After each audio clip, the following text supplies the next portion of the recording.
tonight's slate between the Utah Jazz and the Dallas Mavericks. Mavericks heading to Utah. This is a pick 'em now, and the line is at 210.5. I'll talk about the angle that I have in this game right from the jump here. No total in the first quarter has surpassed even 48 points.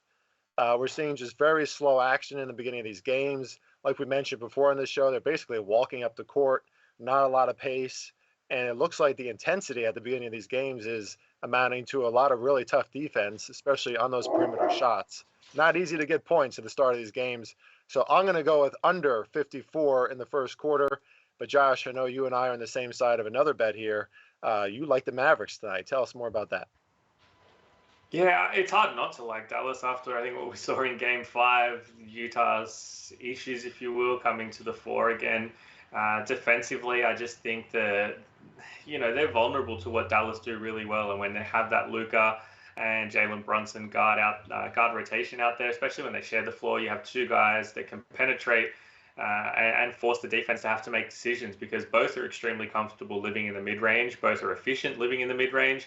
And then, of course, if the defense does overcommit and collapses in on them, they're both terrific playmakers. They can find their guys from corner three, which they've done basically time and time again throughout the duration of the series. So the Mavericks shot quality metrics are going to continue to be high, in my opinion. And I just think, if they make their shots, then we could have another game where they play from in front by double digits for the majority once again.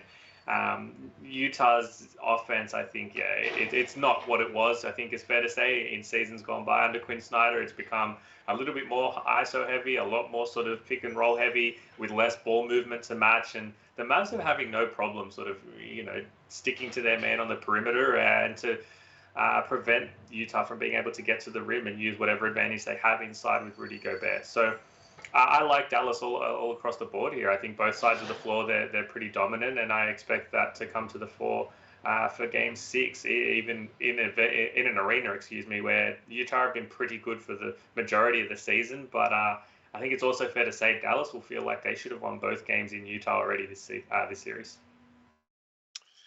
Yeah, gonna be a fight, no doubt. But I would not be surprised if the Mavericks got off to another quick start. I'm on the same side as you are with this one, Josh. Alex, let's talk about the line movement a little bit on this one. Obviously, it was initially in the Mavericks side, and then Donovan Mitchell was announced that he's playing, so we saw a move back towards the Jazz. Now it's back on the Mavs at a lot of books too.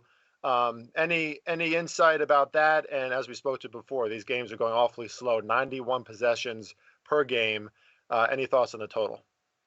Yeah, I think in general that line movement, you hit the nail on the head. Donovan Mitchell being in gets it to kind of where it starts the day. It looks like Dallas is slowly taking money, but it's a move from a pick 'em at -110 to -1. I'm seeing it like -105.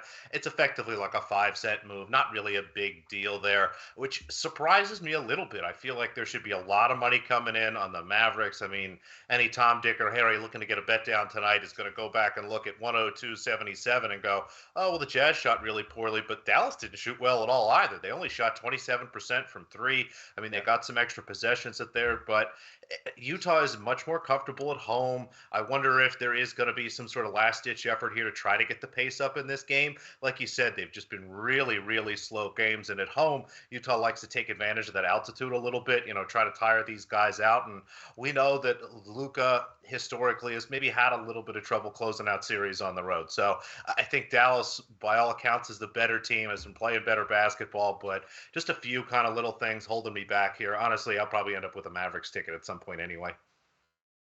Yeah, it's interesting. I always think about the altitude when it comes to like the Denver Broncos, but I kind of forget that that's still true.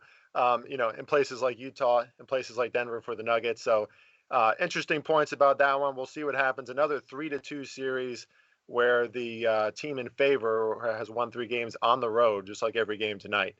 Let's move on to the next. We don't have any. Oh yeah, we do have bets on that one. Duh. Let's cover. See, this is what Kate Constable has a big job. There's a lot to do between every game here. Josh and I on the Mavericks. I'm on the first quarter under.